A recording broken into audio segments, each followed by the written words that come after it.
नमस्कार, स्वागत है आप सभी का रिसर्च भोजपुरी में। आपको बता दें, रिकॉर्ड मशीन खेसारी लाल यादव जी आज पावर स्टार का हवा निकाल दिए हैं। जी हां, हम बात करने वाले हैं खेसारी लाल यादव जी का एक गाना आया था आज से 4 महीना पहले।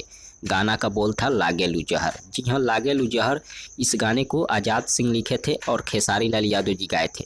इस गाने का म्यूजिक भी आज़ाद सिंह दिए थे और साथ में आज़ाद सिंह के भाई विवेक सिंह भी दिए थे। आपको बता दें, यह गाना जो है 1 से 21 मिलियन व्यू क्रॉस कर गया है और बालाजी रिकॉर्ड से इस गाने को रिलीज़ किया गया था। और बालाजी रिकॉर्ड्स का 4 चैनल है और चारों चैनल का अगर व्यूज जोड़ दिया जाए तो 1 से 21 मिलियन व्यू क्रॉस कर गया है।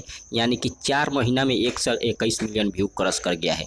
और भोजपुरी इंडस्ट्री में सबसे ज़्यादा 100 मिलियन गाने देने का रिकॉर्ड खेसारी लाल यादव जी के नाम है। और रिकॉर्ड मशीन खेसारी लाल यादव जी बोलते हैं, लेकिन कोई दूसरा स्टार अपने नाम के आगे रिकॉर्ड मशीन लगा दिया है।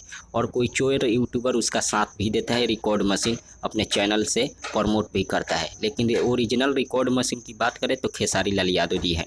जो लोग अभी तक नहीं सुने हैं तो बालाजी रिकॉर्ड पर जाकर सुन सकते हैं। बहुत ही ज़बरदस्त गाना है। फिलहाल इतना ही, मिलते हैं अगले वीडियो में। धन्यवाद।